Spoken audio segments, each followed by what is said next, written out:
Em instantes, Jornal do Boris, com Boris Casoy. Um jornal independente e apartidário. Um sobrevoo pelos principais fatos do Brasil e do mundo.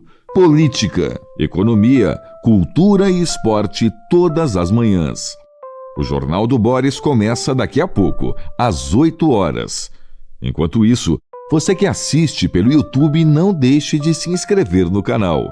Deixe seu like nos vídeos, seus comentários e lembre-se de ativar o sininho para ser notificado sempre que postarmos um novo vídeo, com as análises precisas de Boris Casoy sobre os temas mais importantes do noticiário. Para você que acompanha pelo Facebook, curta a página oficial e deixe seus amigos bem informados, compartilhando sempre nosso conteúdo diário. No Twitter, o perfil oficial de Boris Casoy é o @bcasoyoficial. O Jornal do Boris começa já, às 8 em ponto. Você está convidado também a seguir o perfil oficial no Instagram, buscando por @Jornal do Boris Verdade.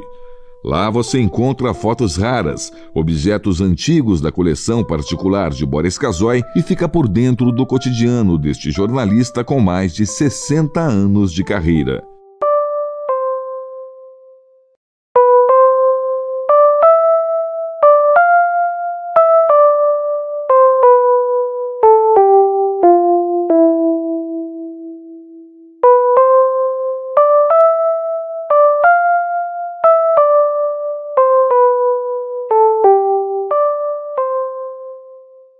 Em instantes, Jornal do Boris, com Boris Casoy. Um jornal independente e apartidário. Um sobrevoo pelos principais fatos do Brasil e do mundo. Política, economia, cultura e esporte todas as manhãs. O Jornal do Boris começa daqui a pouco, às 8 horas. Enquanto isso, você que assiste pelo YouTube, não deixe de se inscrever no canal.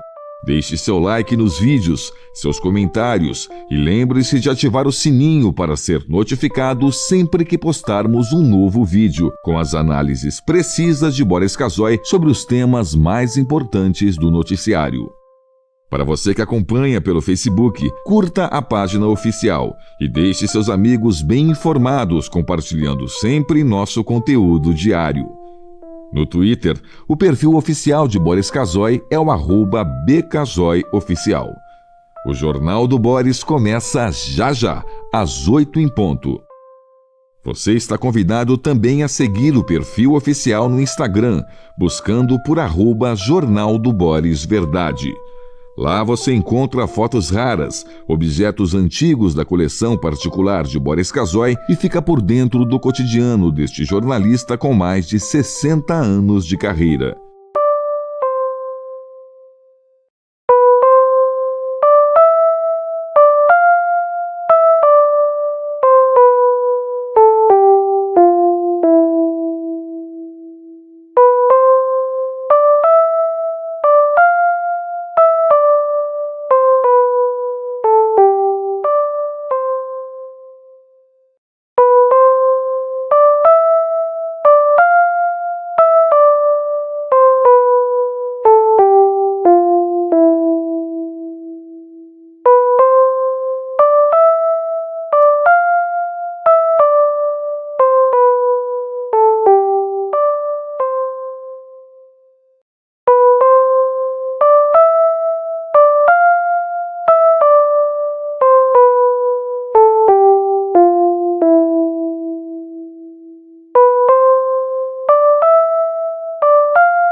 A partir de agora, passando a limpo as notícias do dia no Brasil e no mundo, está no ar o Jornal do Boris. Bom dia, muito bom dia, está no ar o Jornal do Boris. O Jornal do Boris é um sobrevoo pelos principais acontecimentos do Brasil e do mundo a partir das primeiras páginas dos jornais. Eu quero abrir o Jornal do Boris de hoje com uma notícia importante, uma notícia importante, muito importante, que está na primeira página de O Globo. Aí, aqui em cima, ó, aqui em cima. Nobel de Educação, professor da rede pública do Espírito Santo, Hélder Guasti, é o único brasileiro entre os finalistas do Prêmio Nobel. É o único brasileiro. Ele, no Espírito Santo, desenvolveu um padrão de ensino que funcionou e acabou sendo difundido para várias partes do mundo. Eu vou ler uma biografiazinha rápida dele, algumas linhas que apareceu no G1. Hélder Guasti da Silva concorre ao Global Teacher Prize. O professor criou o processo. Essa é um anúncio de um outro prêmio que ele vai receber, ou que ele estaria para receber. É um projeto em que alunos da Escola Pública do Espírito Santo resgatam contos populares com o uso de inteligência artificial.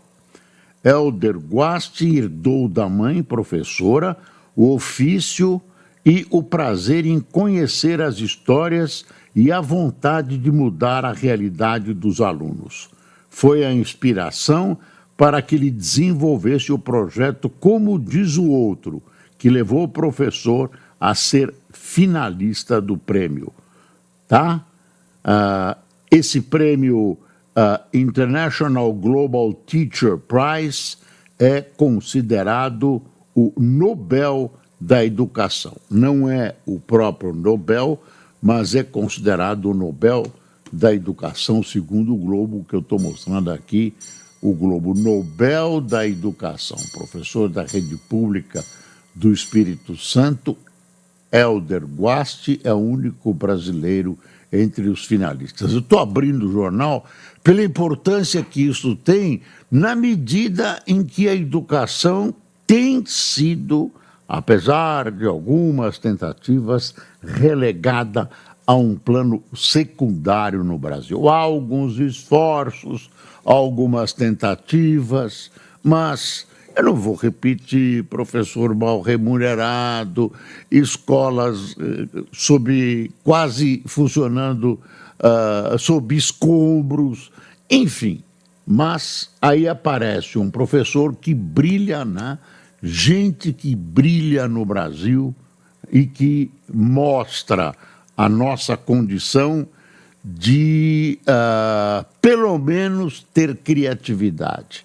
E mostra também, né, alguém coloca a cabeça em um núcleo de excelência dentro do caos que é a educação brasileira.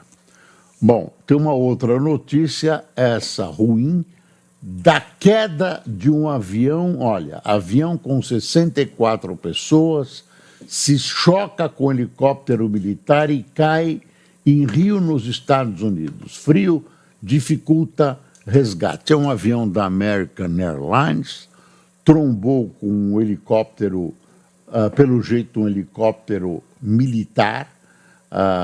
Havia 3 soldados no helicóptero, no jato havia 64 pessoas, tem uma mobilização muito grande, fala-se em 300 pessoas que estão no Rio, tentando, eu não sei se recuperar corpos ou se tentando salvar. Olha aqui uns flagrantes aqui no Globo dos 2 aviões.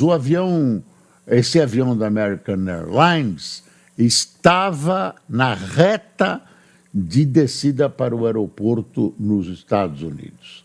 Especialistas ouvidos pela imprensa americana tentam entender o que levou um avião comercial com 64 pessoas e um helicóptero militar com 3 soldados a se chocarem no ar em Washington, nos Estados Unidos, na noite desta quarta-feira. A capital americana é conhecida pelo sofisticado sistema do espaço aéreo.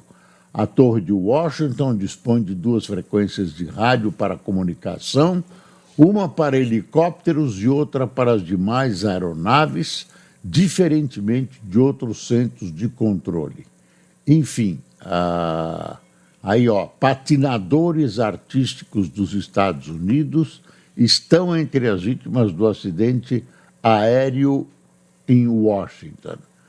Um áudio do controlador de tráfego aéreo obtido pela CNN via Live ATC-Net mostra o momento em que os operadores perguntam ao helicóptero militar se ele via o avião comercial. Aí tem o diálogo, né? Enfim, eles já vinham vindo numa reta, ambos, né?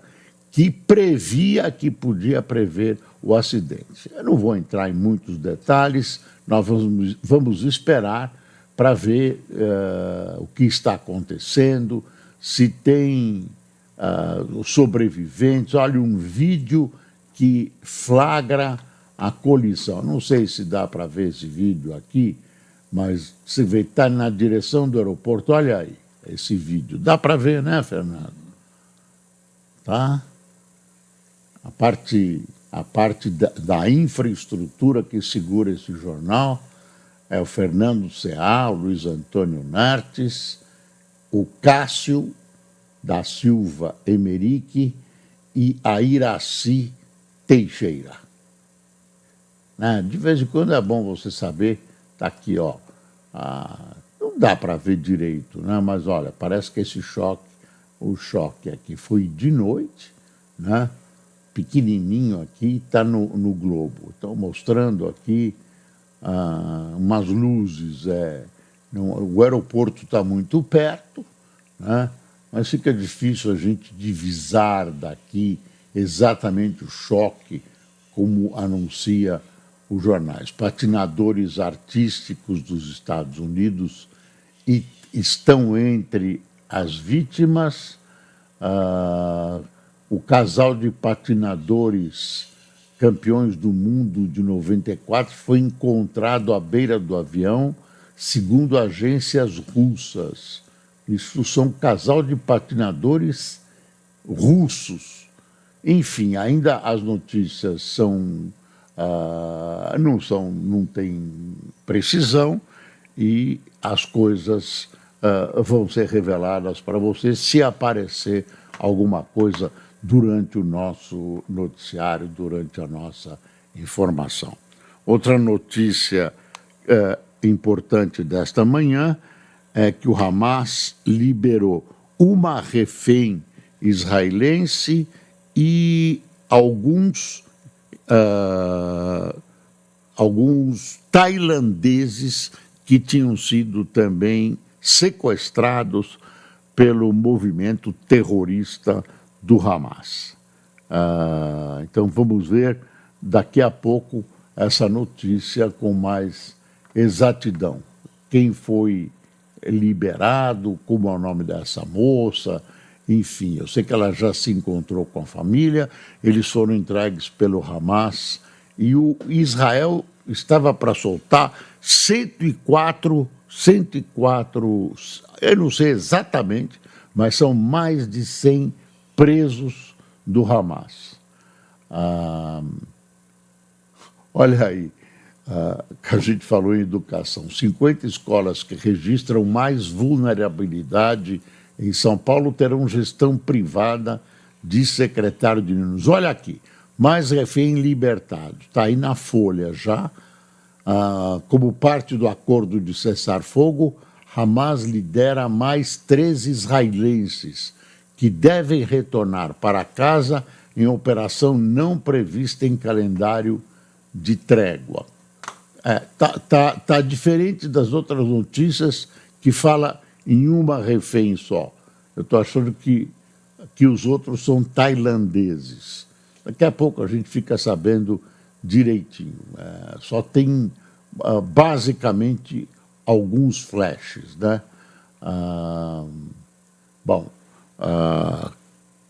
qual é a notícia que interessa a vida de todos nós, além da gasolina que vai aumentar sábado, por culpa, basicamente, do aumento do ICMS, que já estava decidido há algum tempo.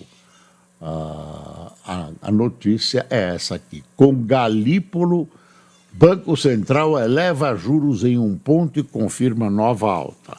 A previsão do mercado era essa. Era essa a previsão do mercado. Olha aqui o valor.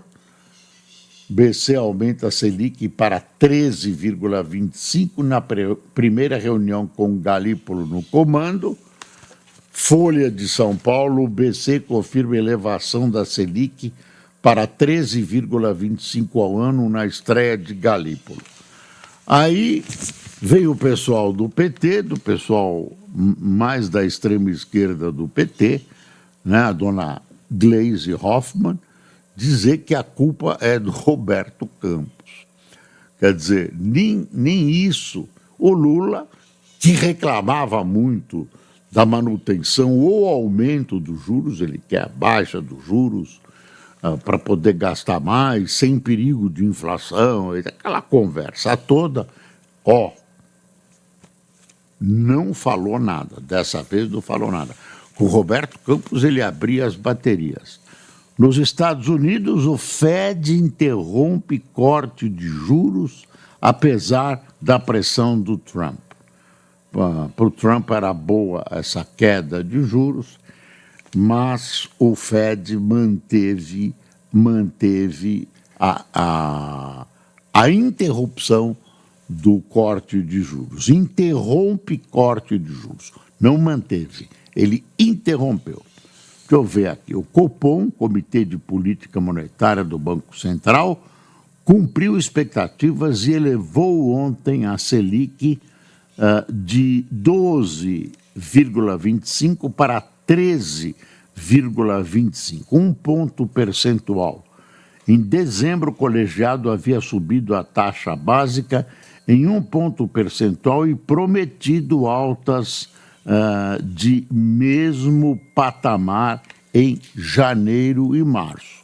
Ainda deve ter, segundo as previsões, ainda no tempo de Roberto Campos, uma subida. É bom a gente afirmar que houve unanimidade dentre os membros do Conselho, inclusive o presidente não abriu a boca, o Galípolo não é contra. A decisão de ontem unânime ocorreu na primeira reunião sob comando do novo presidente do BC, Gabriel Galípolo. Em comunicado, o comitê citou continuidade do cenário adverso para a convergência da inflação e reafirmou a intenção de promover nova alta na próxima reunião. Unânime, inclusive o pessoal indicado pelo Lula. O atual ciclo de elevação dos juros começou em setembro. Após 4 altas consecutivas, acumula variação de 2,75 pontos. E aí, nos Estados Unidos, o Fed manteve a taxa entre 4,25% e 4,5%.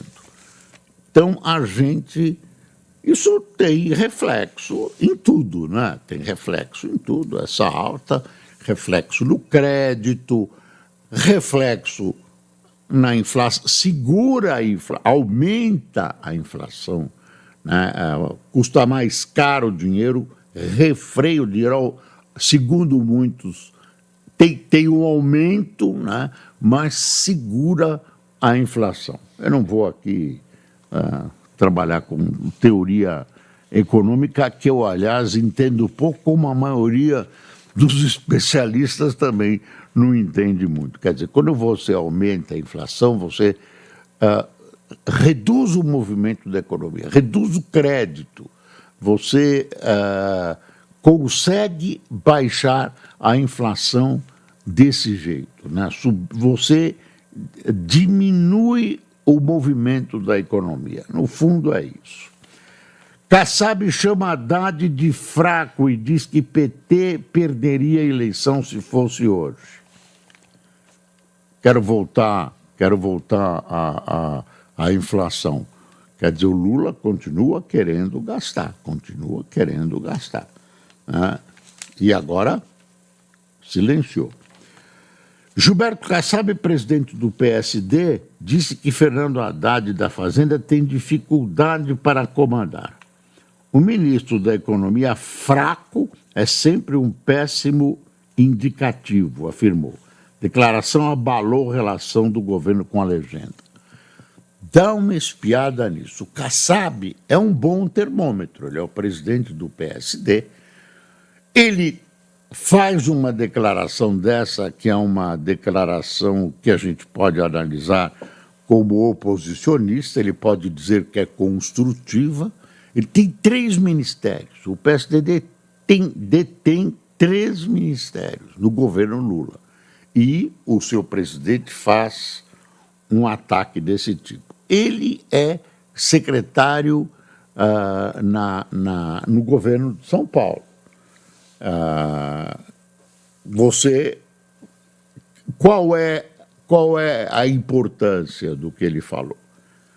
É que ele, que é um termômetro, espertíssimo, tem acertado algumas visões de política, é bem informado. Como é que ele está? Ele está mostrando que botou um pé em outra embarcação. Ou seja, ele quer preservar o seu partido, mas percebe que as coisas não vão bem na área petista. O PT, o presidente prometeu um amplo leque partidário, não é bem o que acontece, não é bem o que ele prometeu durante a campanha, quer dizer, tem uma predominância do PT, embora até partidos de direita participem da coalizão, mas não era o que se esperava. E aí o Kassab faz essa manobra e põe um pezinho fora desse apoio ao Lula. Põe um pezinho na oposição. Então, gente, é um sinal importante. É um sinal importante. Daí o destaque que os jornais deram às posições do Kassab. É bom a gente acompanhar. Porque vem aí uma reforma ministerial que o Lula não consegue fazer, né, confusa, e as coisas vão assumindo um aspecto de um nó. Eu não sei como ele vai, é problema dele. Tem uma informação aqui que o governo também suspendeu aquela fundação do IBGE, que é uma fundação que o presidente do IBGE, Márcio Postman, criou, que é uma das razões principais da crise no órgão. Quer dizer, é uma fundação que dá mãos flexíveis para o IBGE. O IBGE, com essa mão na iniciativa privada, como a fundação, poderia fazer uma série de coisas. Dizem os funcionários que assinam o manifesto, que não são muito republicanas, né? Dizem que a gestão dele é autoritária. Eu não sei se ele está na linha de fogo, mas normalmente, quando o pessoal está sendo bombardeado, normalmente o Lula não demite. Ele espera, vai ver o que vai fazer. E o Márcio Postman representa uma ala mais à esquerda, né? uma ala mais extrema do PT. Mas ele já no IPEA realizou umas mágicas desse tipo. Também é uma pessoa que agita, uma pessoa que agita mais do que administra.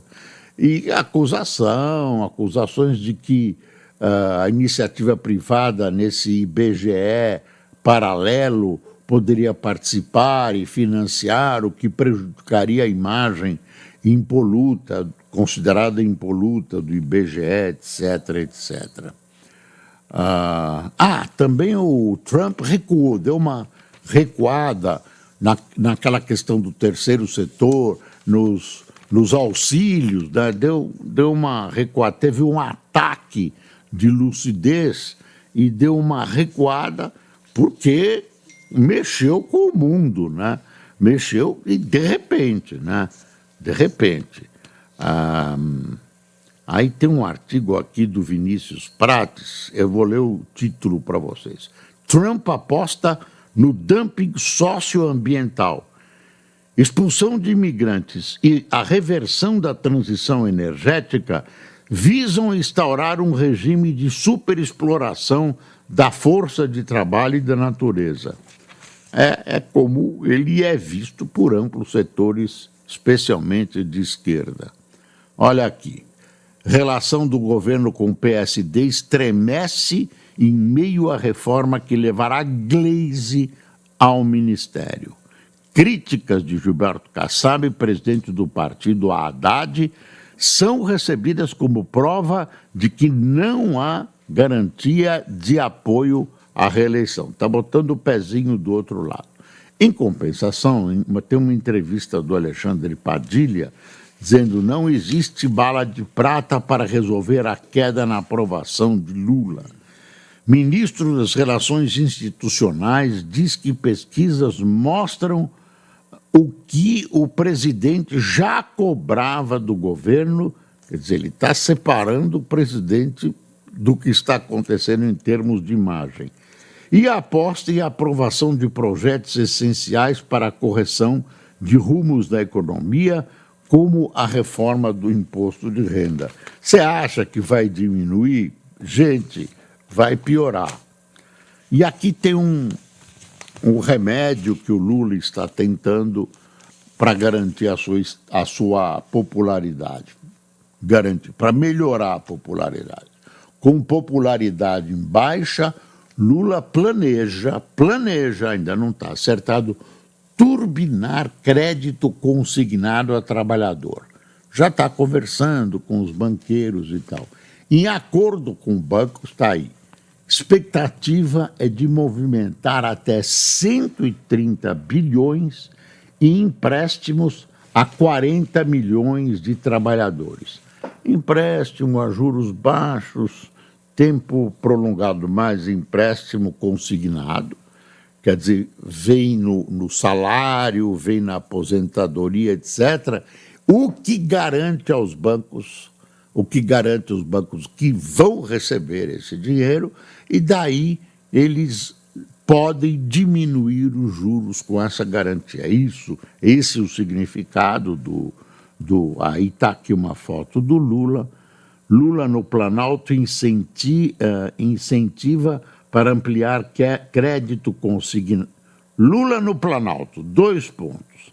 Incentiva para ampliar crédito consignado, é anunciada após pesquisa ter apontado queda na aprovação do governo. Quer dizer, é uma tentativa de populares, beneficia as pessoas. Eu não sei como isso se reflete na inflação. Estou esperando os gênios de Brasília, do Rio, o pessoal da GV dizer o que acontece com isso. Eu realmente tenho temor que possa ser inflacionário. Para o Lula, tanto faz.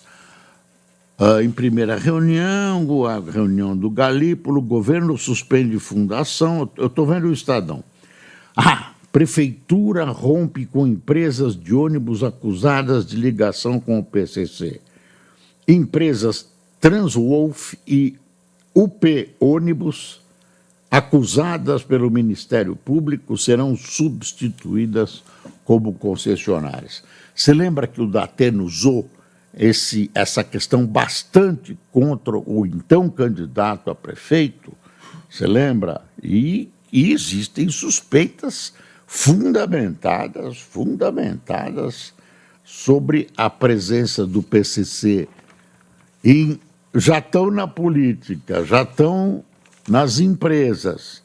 já estão muito na Amazônia e não acontece nada. Então, vão combater. Tem uma coisa que a gente tem que perceber que é comum na política, mas é especial neste governo. Qual é essa coisa? É que você fala algo, mas você age de maneira diferente. Então, você fala em combate à inflação, se reúne, mas continua gastando. Estou dando o exemplo mais importante. Aí, olha, o Estadão deu a fala do Kassab. Aqui, ó.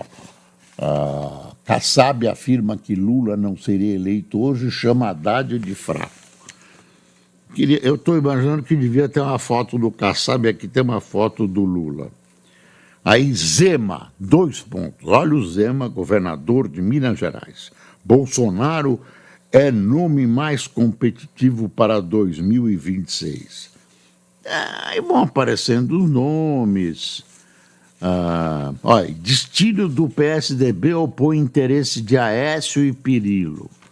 A discussão sobre o futuro do PSDB tem sido marcada por uma queda de braço entre os 2 líderes históricos do partido, o deputado Aécio Neves, de Minas Gerais, e o presidente nacional da sigla, Marconi Pereira, de Goiás. Aécio defende a reaproximação com o MDB, enquanto Cirilo aposta na fusão com o PSD. Lembra quando o PSDB era importante no governo do Fernando Henrique, enfim.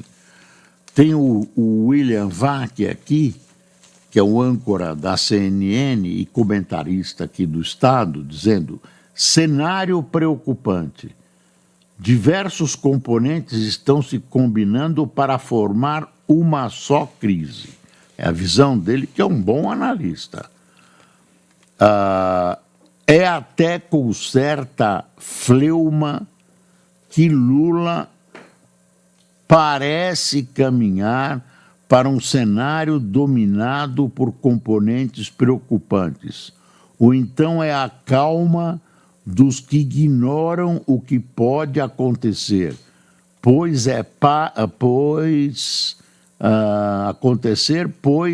até aqui nada é galopante.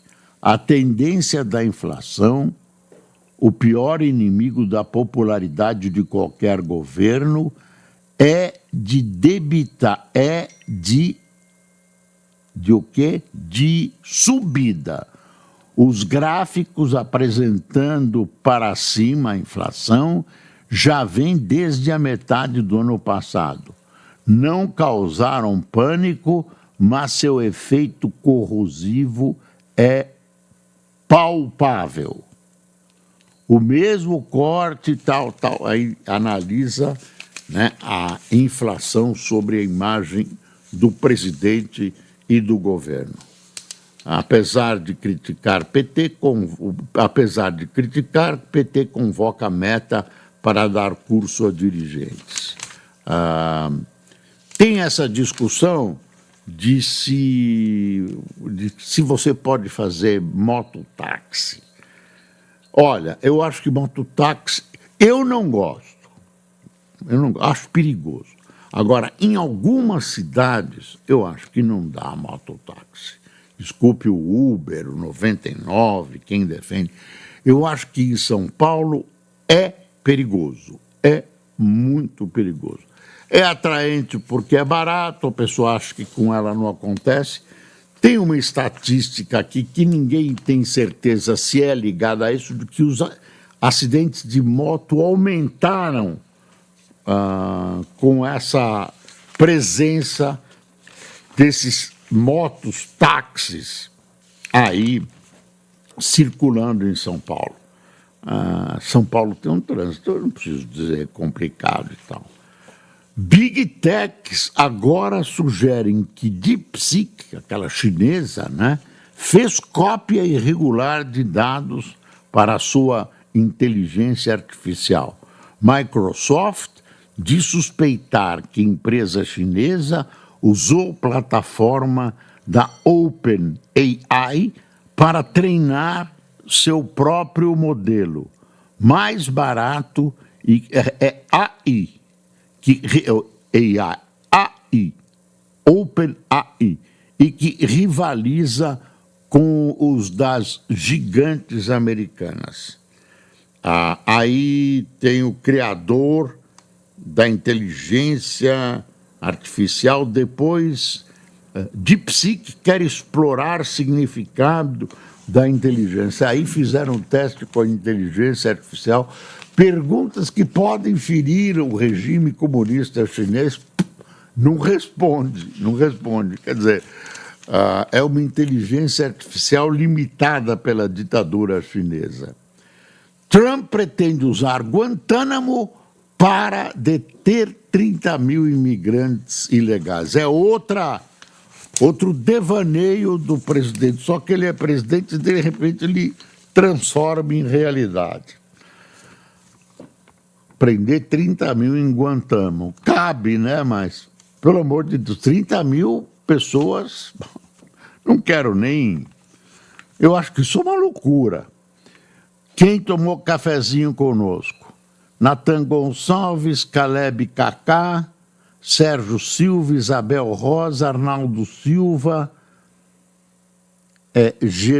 Genoefa Medeiros, Eleide Cortez, Tertuliano Aurélio, Djalma Souza, Ivana Kling, Jaime Ribeiro, Ivone Alfredo, Tamar Batista, Pedro Roque, Meire Ferrian, de São Bernardo do Campo, Frederico Junqueira, de Goiás, Isa Cavalcante, de Maceió, e Sérgio Banzato, de Neves Paulista, São Paulo. Pessoal, muito obrigado por sua atenção. Amanhã voltamos em todas as nossas plataformas, sem que você esqueça que o Brasil precisa ser passado a limpo. Bom dia.